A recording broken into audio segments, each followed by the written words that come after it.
Ben Fagan here with another episode of Career Cash, the podcast. And on this episode, I am joined by Adam Soulor. Adam is currently a doctoral student in Lynn's educational leadership program. And on this episode, we talk about why it's so important to build a strong support system, how to connect your passions with the things that you do, and why you always need to bet on yourself. It's an awesome conversation. Let's get to it.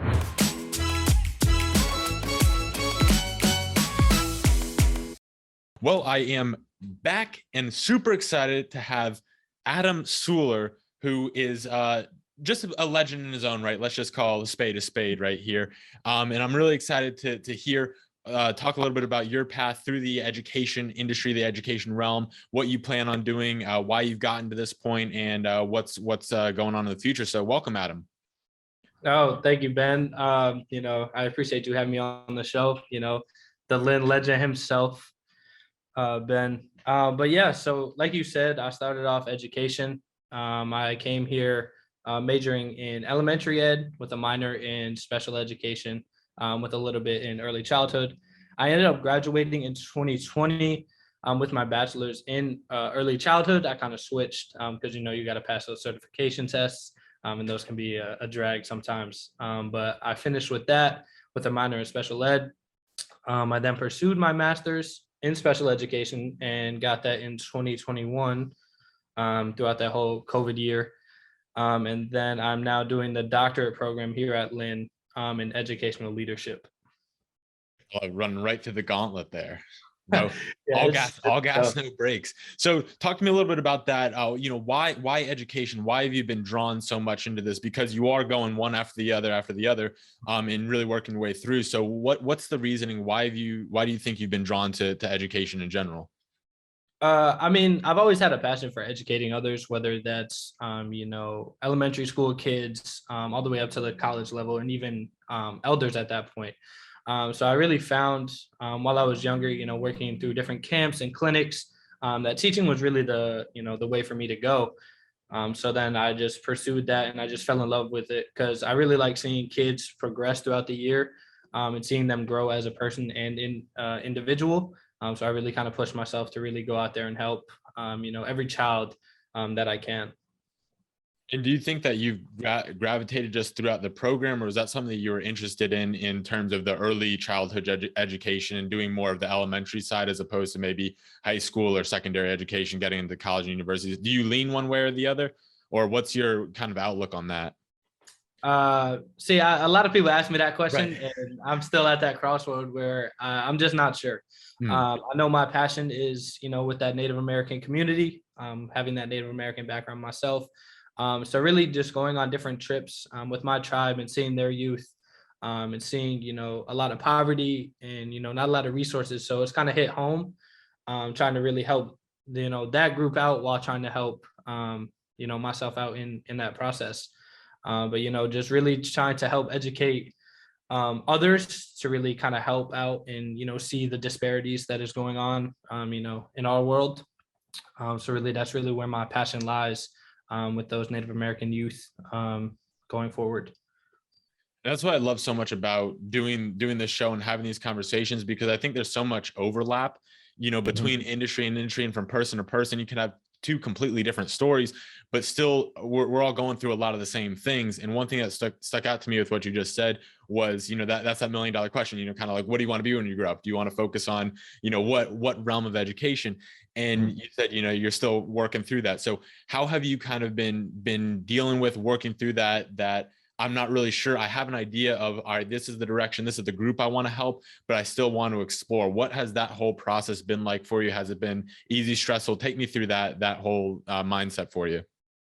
I'd say at first it's been stressful, especially when you don't pass those tests. You're kind of you get discouraged and you're like, dang, is this really for me? Like, do I really want to teach? But talking with my family helped. Having that rock and that support system is really important.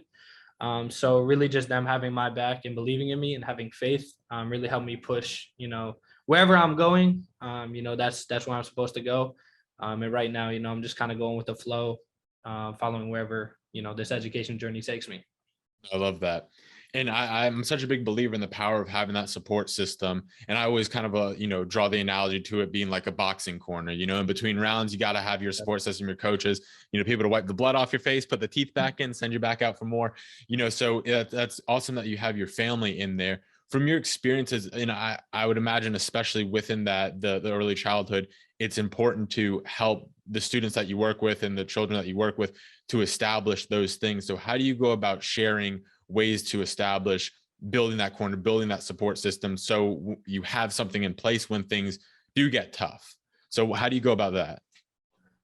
Most definitely. I think the biggest part is, creating that relationship first and foremost. Whether, you're working with college kids, high school kids, all the way down to, the 3 and 4 year olds, even babies for that point. Just make sure that those children or, your colleagues feel that, you care for them, you appreciate what they're saying and what they're bringing to the table. And just because these kids are, 4 and 5, those kids do have feelings, they have thoughts. And sometimes they can impress you with what they know and what they can say. So, really giving them the voice and the power to, speak their mind is huge. I love that. And this just popped in my head. That's why I was smiling there is, I might be putting you on the spot here, but can you think of a piece of wisdom that a 4 or 5 year old shared with you that really resonated with you? I mean, I could say a couple, but usually is when I work at summer camp back home with our tribal youth. And kids can read the room right like that. So if you're having a bad day or something's going on, they always have like that right thing to say that can just cheer you up and just make you smile make your heart happy. And really just I think those things are really what gets me going, what keeps me to keep pushing throughout this whole educational journey, is because those kids just see something in you that you may not even see. So I think that's the huge part. I love that. And I think and that's so cool to be able to take something away from people that may not even be ahead of you. Just having that open mind, being curious to the world around you, I think is so important. And that's going to, help you get to wherever it is that you want to go. So no, that's good stuff. I love that. So let's talk about the doctoral program you're in right now, bringing things up to present day. So how long have you been in the program, up until this point? Almost a year. It'll be a year in August. So okay, so let's talk about that a little bit. The ups and downs, the ins and outs of that program, and the transition between undergrad to masters to the doctoral level. So what has that whole journey been like for you? Because for those of you who don't know, you're not too old. You're pretty young guy still. So you're getting into this yeah, pretty soon. yeah, I can get into that. Well, like you said, I mean, I came to college when I was 17. So that's still pretty young. And then when I finished my bachelor's, I knew I always wanted to get my master's because I can't. I always been in like competition with my sisters. They both have their masters, also in education. So I was like, well, I have to go get my master's, to like even the playing field here. And then in the back of my head, it was always, what am I going to do after? And that doctorate question was always like lurking in my mind. It's something that I really wanted to do, but it was just whether do I want to do it right after or do I want to wait? And I sat down and I talked to my sisters, my mom, my grandma, my dad. We had long discussions, and they just said that right now I don't have anything really to like hold me back. Whereas like my sisters, they had families, jobs, really like kind of grueling process through their masters. I was like, I don't want that. I don't want to be, removed from the educational world and then try to force myself back into it. So I just decided to apply for the doctorate program with support of the education department here at Lynn. A lot of professors really wanted me to pursue this. So entering the doctoral program at 23 years old, I mean, that's 22 years old, turning 23, about to turn 24 in October. But I mean, it's been a whirlwind. Sitting in classrooms with a lot of principals, superintendents, people who've been in the field for a while. It can get intimidating, but as long as know where you're coming from and you speak, how you've been, through the educational world, you always have that place at the table. I think that's such an interesting point too. And again, there goes that overlap again between industries. And I think it's very easy to be in a room filled with principals, in a room full of APs, counselors, whatever it may be, right? People who are high in the educational community, and this goes the same kind of thing if you're talking to business owners, CEOs. Based off of people's positions, it can be easy to forget the fact that, hey, they're a person, they put their pants on one leg at a time too. So what has that been? How have you been able to get to that point of understanding that, hey, these are my peers, and I can have open conversations with them, and my perspective is valuable? Because I think that's something that often goes undervalued from ourselves as a person, saying, hey, I'm 22, I'm 23, I need 25 years of experience before I can say my piece. So how do you go about that? Most definitely. And again, it all started with the master's program, doing my capstone. And I looked at Native American graduation rates across the country, and how they're impacting a lot of youth. And then I got a lot of push from Dr. Lesh, who's a great professor. I love her to death. And, she really pushed me to go into the doctorate program. So I kind of wanted to follow that topic up into the doctorate program. So a lot of the knowledge that I'm bringing is a lot of Native youth and just Native education in general.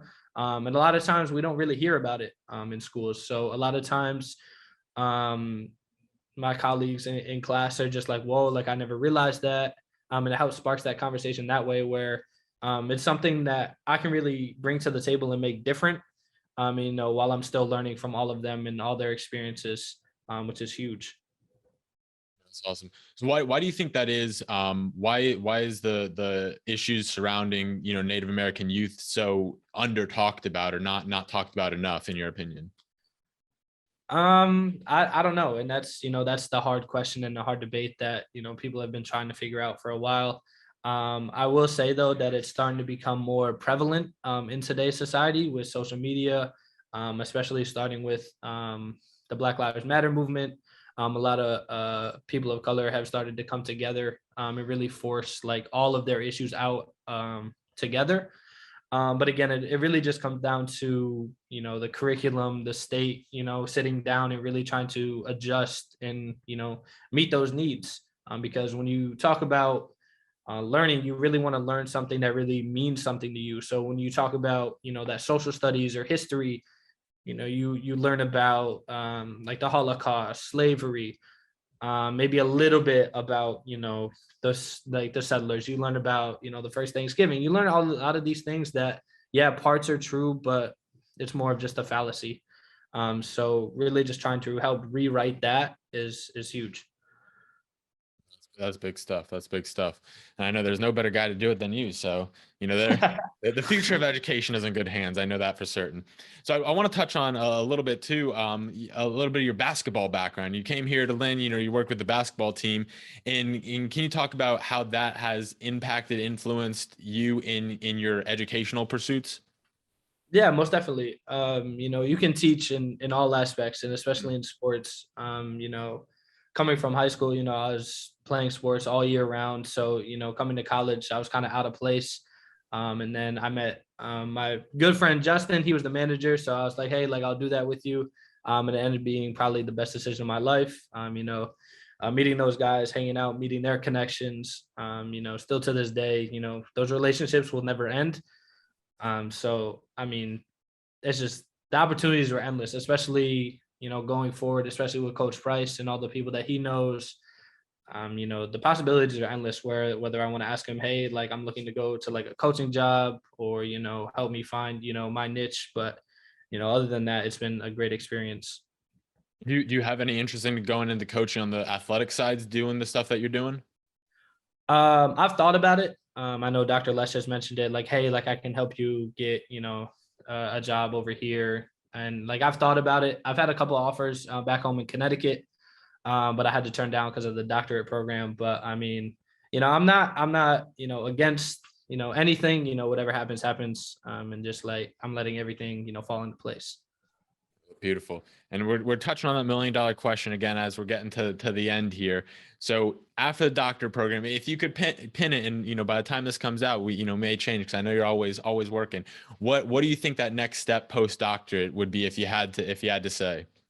I mean, my end goal for the longest time has been opening up a Native American school back home in Connecticut.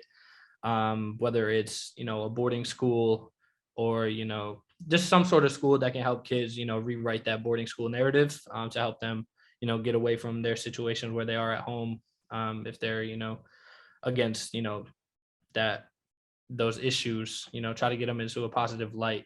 But yeah, that'd probably be my end goal. Don't know how I'm gonna get there, but some way that's where we're going. No, I know. I don't have a doubt in the world that you'll get there. You'll figure it out. You'll find a way. So, no, that's awesome. So now it is that time of the show that I always say it's my favorite and least favorite time at the same time because it's coming to an end. But I always love to hear what you have to say. So it's time to cash out. So leave us with your most valuable piece of advice that you have for the people. What do you got for us today? When I thought about this for a little bit, and I think I'm gonna go with always bet on yourself. And I know it can be like a little cliche, but that's really the truest statement that I've ever heard is really just bet on yourself. Because at the end of the day, you're always gonna be there. You never know who's gonna be by your side, who's gonna be pushing you. But when you lay your head down at night, that's always gonna be you, pushing to get to where you want to go. I love it. It's simple, succinct, powerful, covers it all. It's valuable, good little cash for the pocket for the road. So Adam, I can't thank you enough, and I'm super pumped and excited to see what you have coming down the road because I know you'll take care of business no matter where you go. So I appreciate you. I appreciate you too, Ben.